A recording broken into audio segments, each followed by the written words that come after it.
How do I get into tournament organizing?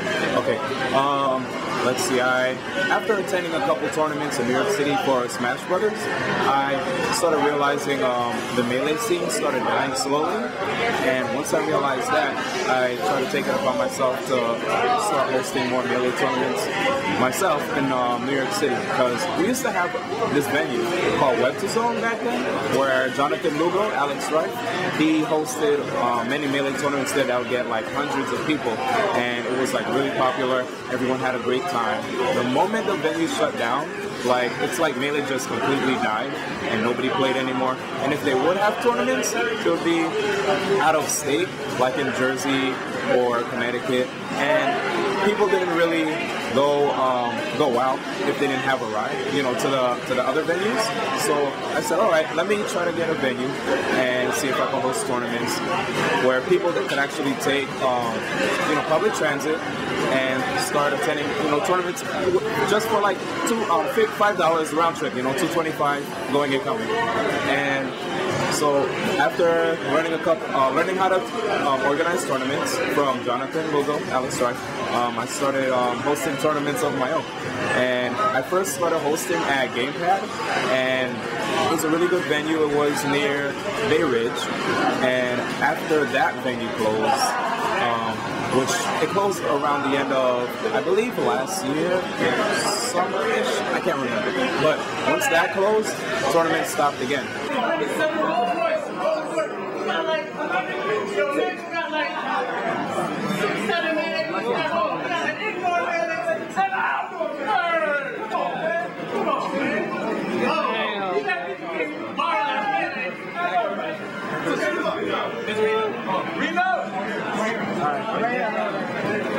Well, pretty much, as an organizer, I pretty much created my own league, Apex 2012, and so I created my own qualifiers, I created my own events. I had other people around the U.S. and actually the world creating the events with me to work together to make these qualifiers and such. If you're talking about like general, like actual big name companies, a lot of them actually sponsor Street Fighter, they sponsor StarCraft, they sponsor PC gaming, which is, in terms of the entire world, I think StarCraft is one of the biggest games. So is League of Legends. You can't really rely on arcades in terms of the United States anymore. Obviously in Japan it's a totally different social climate, everything. But in terms of the United States, I think we're moving towards console gaming. PC gaming in terms of the US has not been as big, because everybody can do it at home, but console gaming in terms of LAN centers have been actually more profitable than they have been in recent years.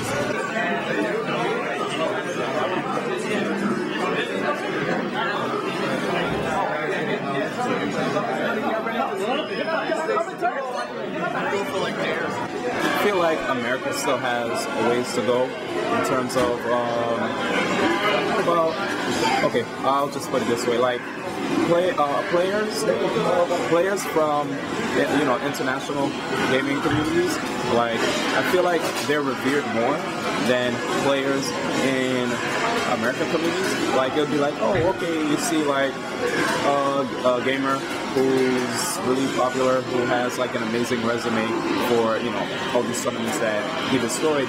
In America, they'll just look at him like, oh, he's a dweeb or a gamer or whatever, like, he has no life. You go to other countries, like maybe, I don't know, like Korea, and these people are like superstars, you know, it's like crazy.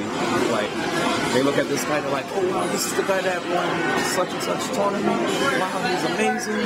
And they, you know, they get the same respect that, you know, a movie star would get, somebody that's really popular, you know. Like, slowly but surely, I feel like it's getting like that in America, but it's still not exactly too mainstream, you know, compared to other communities. If you go to Japan and, like, you know, just all other countries, like, people look at someone that's, you know, really popular in the gaming scene, and it's like, wow, you know, you see them maybe on the news and whatnot. I've never seen any, like, amazing video game player ever featured on the news for winning a tournament, a high stakes tournament at that, you know?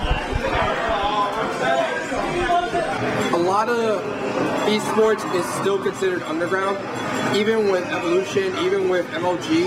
Well, actually, MLG is one of the only ones that are really out there in terms of the public. because they're sponsored by GameStop, they're sponsored by various companies. Evo, on the other hand, has a more underground, grassroots approach. I think it's going to get there. It can get there.